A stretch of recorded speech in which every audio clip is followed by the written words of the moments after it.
Gloire au Seigneur. Shalom, bien-aimés du Seigneur. Que Dieu vous bénisse abondamment. Partout où vous êtes en train de nous visionner, de par le monde. Soyez abondamment bénis. Et cette fin de journée, j'aimerais t'encourager de continuer à avancer. Ne t'arrête pas. Ne t'arrête pas. Le Seigneur peut transformer ta vie. D'où l'intitulé de mon exhortation de ce moment. Christ, la lumière qui transforme ta vie. Oui, Jésus est la lumière qui transforme ta vie. Et sans plus tarder, bien-aimés, nous allons aller voir cette histoire avec l'apôtre Paul, cette belle histoire de la Bible dans le livre des Actes des Apôtres, chapitre 9, à partir du verset 1er. Regarde ce que nous dit les Saintes Écritures, que je lis au nom de Jésus-Christ. Cependant, Saul, respirant encore la menace et le meurtre contre les disciples du Seigneur, s'est rendu chez le souverain sacrificateur et lui demanda des lettres pour les synagogues de Damas, afin que s'il trouvait des partisans de la nouvelle doctrine, hommes ou femmes, il les amena liés à Jérusalem.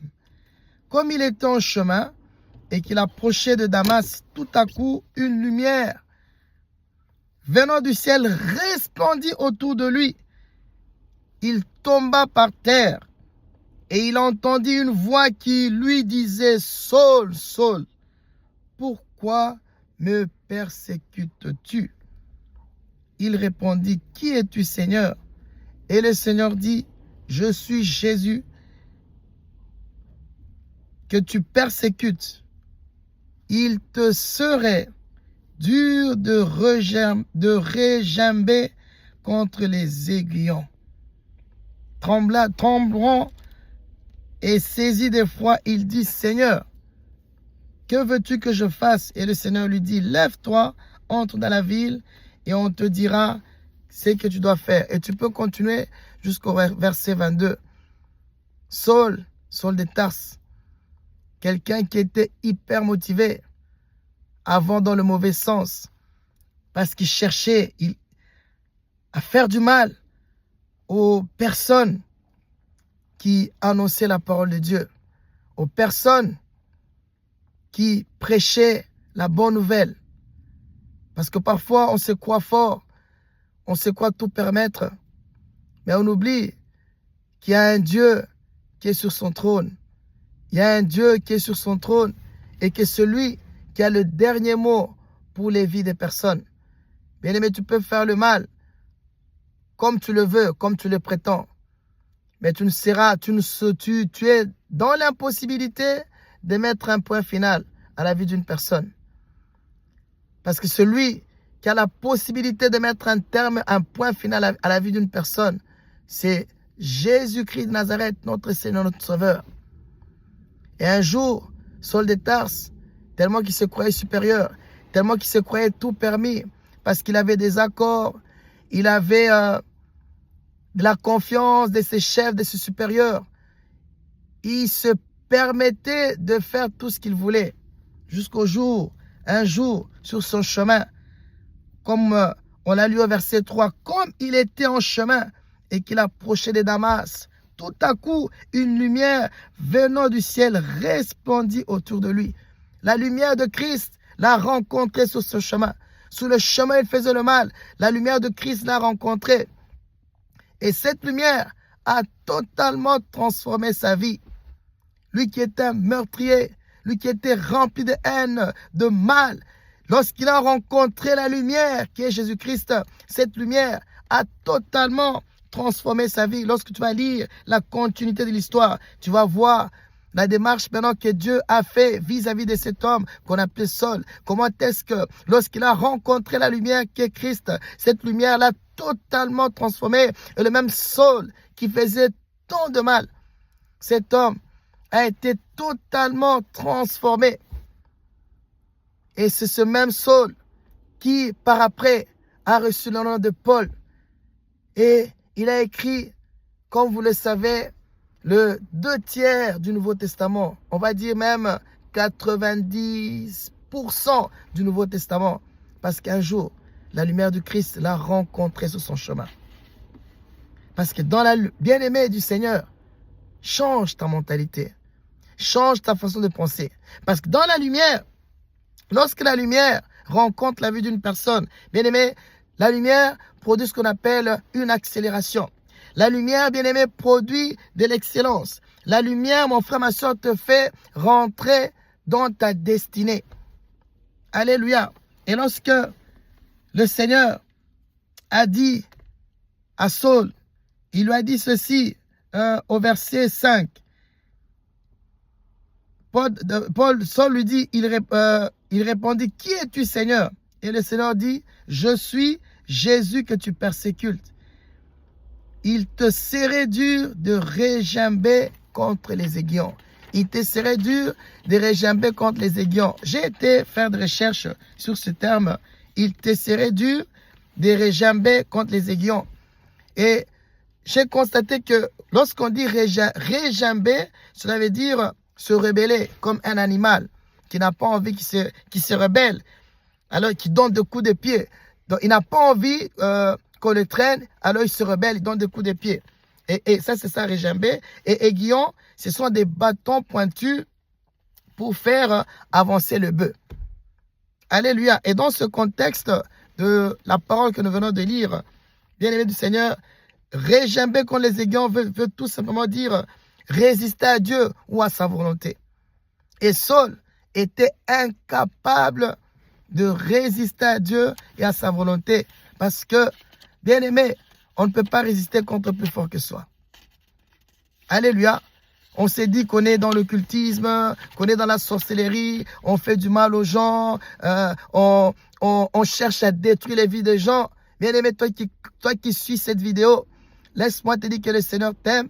Abandonne les œuvres des ténèbres. Parce qu'un jour, mon frère, ma soeur, tu rencontreras la lumière qui est Jésus-Christ sur ton chemin. Et face à Dieu, bien-aimé, tu ne peux pas résister contre le Seigneur. Tu ne peux pas résister contre le plus fort.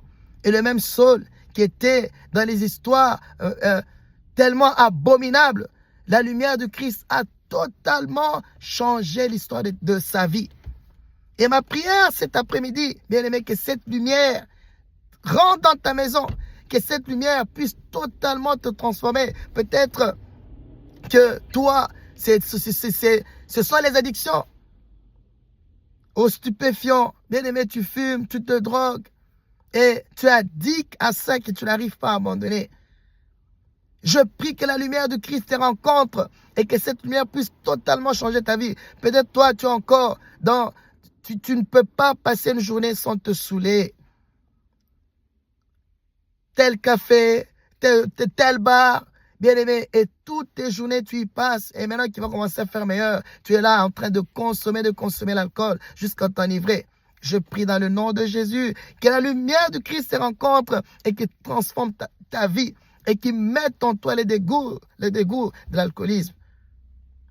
Peut-être toi, mon frère, ma soeur, tu vis dans l'impudicité, dans l'adultère. Oh, bien-aimé, ou dans des choses qui ne glorifient pas Dieu. Je prie que la lumière de Christ te rencontre et que cela puisse transformer ta vie. Alléluia. Bien-aimé, change ta façon de penser.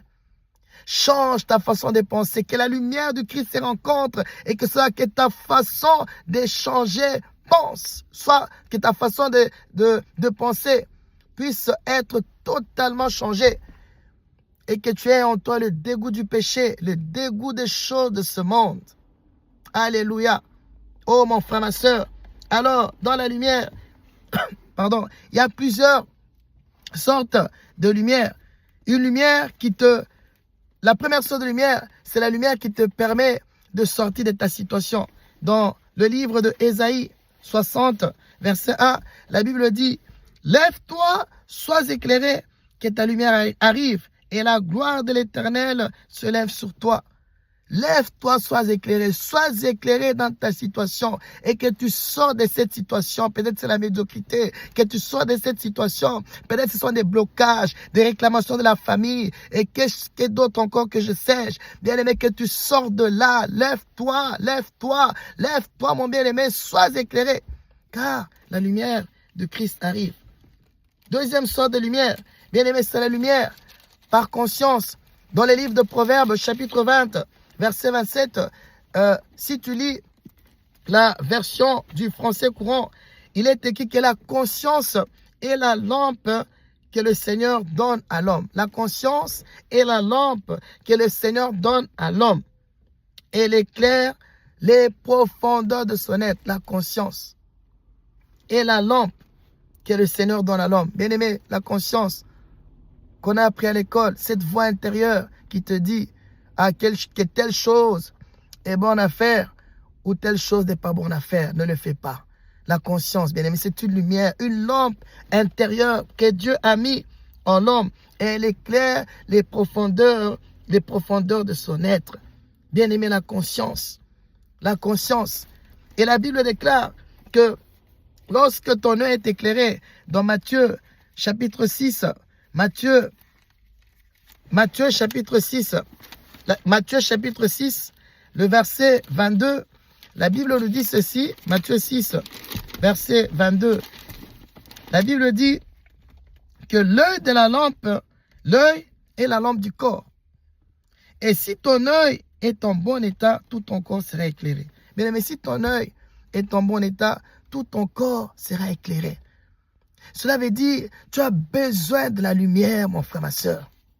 Tu as besoin de la lumière dans ta vie, des choses qui sont bloquées, qui ne bougent pas, qui stagnent. Tu as tendance à croire que tu n'avances pas. Tu as besoin de la lumière qui est Jésus dans ta vie, afin de démasquer les ténèbres, de te sortir de là, mon frère, ma soeur, pour que tu vois clair et que tu avances, Alors, troisième sorte de lumière, c'est la lumière de la parole de Dieu dans le livre de Psaume. Le Psaume chapitre 1, un verset que j'aime beaucoup, le livre de Psaume. Le Psaume chapitre 1, la Bible dit ceci: heureux l'homme qui ne marche pas selon les conseils des méchants, qui ne s'arrête pas sur la voie des pécheurs et qui ne s'assied pas en compagnie de moqueurs, mais qui trouve son plaisir dans la loi de l'Éternel et qui la médite jour et nuit. Qui trouve son plaisir dans la loi de l'Éternel et il la médite nuit et jour. Et un tel homme, au verset 3, il est comme un arbre planté près d'un courant d'eau et qui donne son fruit en sa saison et dans le feuillage ne se flétrit point. Tout ce qui lui fait le réussit parce qu'il a la lumière. Tout ce qu'il fait lui réussit. Tout ce que tu fais, bien-aimé, tu dois réussir parce que tu es un enfant de Dieu. Tout ce que tu fais, bien-aimé, doit marcher parce que tu es un enfant de Dieu. On doit voir la lumière du Christ, bien-aimé. Alléluia, briller dans ta vie. La lumière de la parole de Dieu dans le livre de Jean chapitre 1er. Jean chapitre 1er.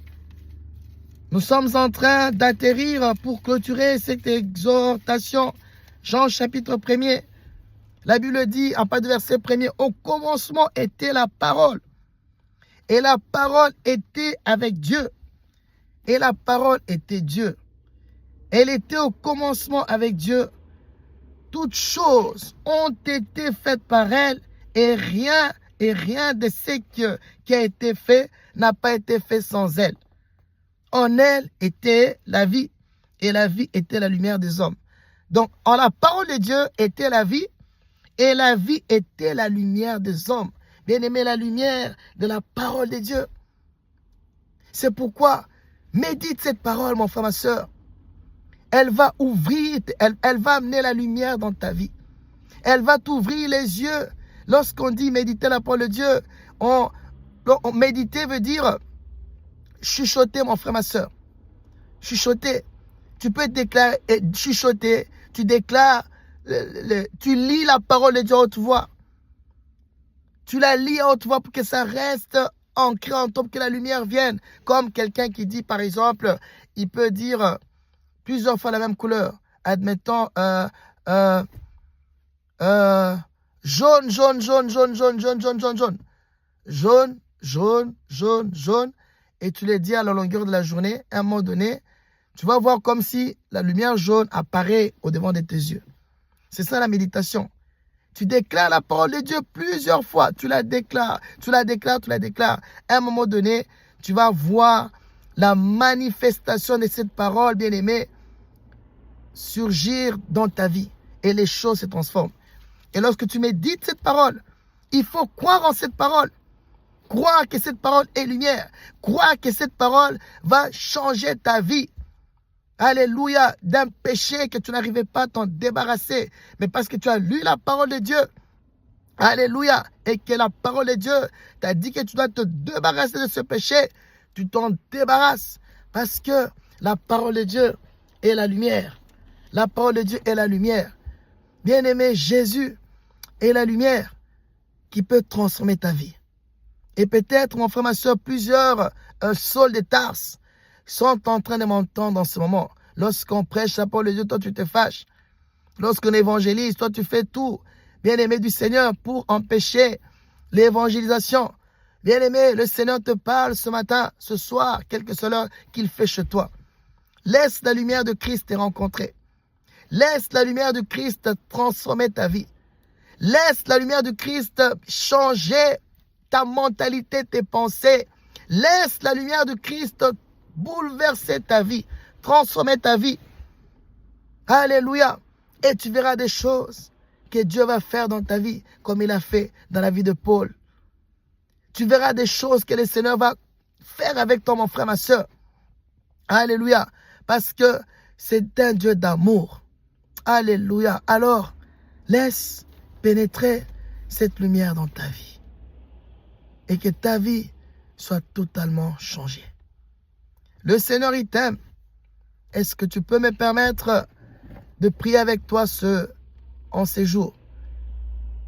Et comme j'ai toujours dit, si tu n'as jamais accepté Jésus dans ta vie comme Seigneur et Sauveur, c'est bien le moment de le faire.